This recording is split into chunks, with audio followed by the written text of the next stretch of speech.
ناظرین، سوال ہے وہ کون سی نماز ہے جو مرد پر فرض ہے عورت پر نہیں؟ جواب: نماز جنازہ۔ سوال ہے کون سا گھریلو کام دل کی بیماریوں سے بچاتا ہے؟ جواب: ہاتھ سے کپڑا دھونا۔ سوال: نبی صلی اللہ علیہ وآلہ وسلم نے کس سورت کے بارے میں فرمایا کہ اس نے مجھے بوڑھا کر دیا؟ جواب: سورہ ہود۔ سوال: منہ کھول کر سونے کی علامت کیا ہے؟ جواب: گہری نیند۔ سوال: کس شخصیت کی 4 نسلیں صحابی تھیں؟ جواب: حضرت ابوبکر صدیق رضی اللہ عنہ کی۔ سوال: کس بادشاہ نے اپنے بیٹے کی آنکھیں نکلوائیں؟ جواب: بادشاہ جہانگیر نے۔ سوال ہے وہ کون سی چیز ہے جو نظر آتی ہے مگر موجود نہیں؟ جواب: سایہ۔ سوال: گرم پانی سے کون سی عبادت صحت بخش ہے؟ جواب: وضو۔ سوال: دھوپ میں بیٹھنا اسلام میں کیوں منع ہے؟ 1400 سال بعد سائنس بھی کیوں حیران رہ گئی؟ جواب: 1400 سال پہلے نبی صلی اللہ علیہ وآلہ وسلم نے فرمایا کہ سورج اور سائے کے درمیان آدھا آدھا بیٹھنے سے منع کرو، یہ شیطان کا بیٹھنا ہے۔ جواب: اس وقت کسی کو سمجھ نہیں تھی، مگر آج سائنس چیخ کر وہی بات بتا رہی ہے۔ دھوپ اور سائے کے بیچ بیٹھنے سے جسم کا درجہ حرارت بگڑ جاتا ہے، اعصاب میں تنازع آتا ہے، دل کی دھڑکن غیر متوازن ہو جاتی ہے، اور حیرت انگیز بات وہی نقصانات جن سے نبی صلی اللہ علیہ وآلہ وسلم نے 1400 سال پہلے خبردار کر دیا تھا۔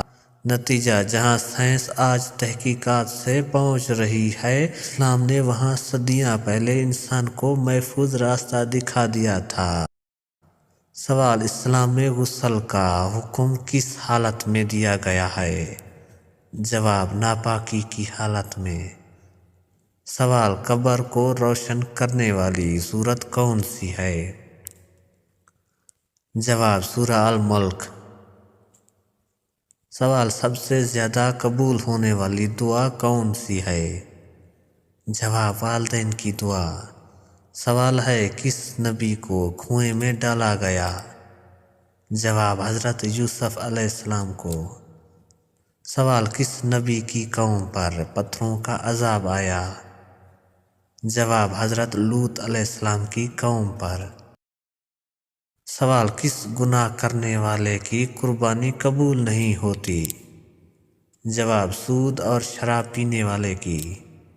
سوال: سر میں بوجھ رہنا کس بات کی نشانی ہے؟ جواب: زیادہ سوچنا۔ سوال: نیند پوری نہ ہونا کس پر اثر ڈالتا ہے؟ جواب: عبادت اور صحت پر۔ سوال: زیادہ خاموش رہنا کس بات کی علامت ہے؟ جواب: گہری سوچ کی۔ سوال: بلا وجہ آنسو آنا کس بات کی نشانی ہے؟ جواب ہے دل کی کمزوری۔ سوال: عورت کا ٹانگیں کھول کر سونا کس بات کی علامت ہے؟ جواب: بدکار ہونے کی۔ سوال: کس نبی کا بیٹا اپنی ہی بہن سے شادی کرنا چاہتا تھا؟ جواب: حضرت آدم علیہ السلام کا بیٹا قابل۔ سوال: بیوی سے کس طرح ہم بستری کرنے میں بہت زیادہ مزہ آتا ہے؟ جواب: اسلام میں میاں بیوی کا تعلق صرف جسمانی نہیں بلکہ روحانی، جذباتی اور قلبی رشتہ بھی ہے۔ اگر یہ رشتہ درست طریقے سے قائم ہو تو ہم بستری صرف خواہش پوری کرنے کا نام نہیں رہتا بلکہ سکون، محبت اور رحمت بن جاتی ہے۔ نمبر 1: نیت درست ہونا بہت ضروری ہے۔ ہم بستری سے پہلے نیت ہو کہ میں اپنی بیوی کو خوش رکھوں، گناہ سے بچوں، حلال طریقے سے تسکین حاصل کروں۔ رسول اللہ صلی اللہ علیہ وآلہ وسلم نے فرمایا، تم میں سے کوئی جب اپنے بیوی کے پاس جاتا ہے تو اس میں بھی صدقہ ہے۔ جب نیت درست ہو تو اللہ اس عمل میں بھی لذت اور برکت ڈال دیتا ہے۔ نمبر 2، جلدی نہ کرنا۔ بہت سے مردوں کی بڑی غلطی یہ ہوتی ہے کہ وہ جلدی میں ہوتے ہیں، حالانکہ عورت کی طبیعت مرد سے مختلف ہوتی ہے۔ نرمی، آہستگی، پیار بھرے الفاظ، توجہ، یہ سب چیزیں بیوی کے دل کو قریب کرتی ہے، اور جب دل قریب ہو تو مزہ خود بخود بڑھ جاتا ہے۔ نمبر 3، بیوی کو وقت دینا۔ ہم بستری سے پہلے صرف جسمانی نہیں بلکہ جذباتی تیاری بھی ضروری ہے۔ اس سے بات کریں، اس کے احساسات پوچھیں، پیار سے پیش آئیں۔ عورت جب خود کو محفوظ، قابل عزت اور محبوب محسوس کرتی ہے تو اس کا دل پوری طرح شوہر کے لیے کھل جاتا ہے۔ نمبر 4، صفائی اور خوشبو کا خیال۔ نبی صلی اللہ علیہ وآلہ وسلم صفائی کو بہت پسند فرماتے تھے۔ جسم صاف ہو، منہ سے بدبو نہ ہو، کپڑے صاف ہوں، خوشبو کا استعمال ہو، یہ چھوٹی باتیں ہم بستری کے لطف کو دگنا کر دیتی ہے۔ نمبر 5، بیوی کی مرضی اور راحت کا خیال۔ اسلام میں زبردستی کی کوئی اجازت نہیں۔ جب بیوی راضی ہو، خوش ہو اور دل سے تیار ہو تو تعلق میں سکون آتا ہے، محبت بڑھتی ہے، جھگڑے کم ہوتے ہیں، دلوں میں قربت پیدا ہوتی ہے۔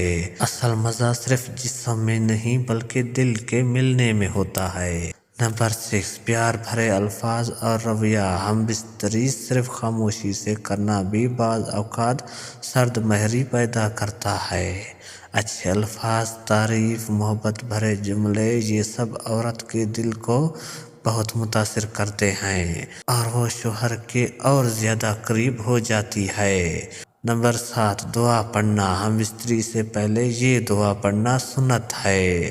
اس دعا سے شیطان دور رہتا ہے، دل میں سکون آتا ہے، تعلق میں برکت آتی ہے۔ نمبر 8، ہم بستری کے بعد بھی پیار۔ بہت سے لوگ عمل کے فوراً بعد الگ ہو جاتے ہیں، یہ عورت کو تکلیف دیتا ہے۔ بعد میں بات کرنا، پیار کرنا، محبت کا اظہار، یہ چیزیں بیوی کے دل میں شوہر کی قدر بڑھا دیتی ہے۔ خلاصہ، ہم بستری کا اصل مزہ صرف جسمانی حرکت میں نہیں بلکہ محبت، نرمی، وقت، عزت، احساس اور سنت طریقے میں ہے۔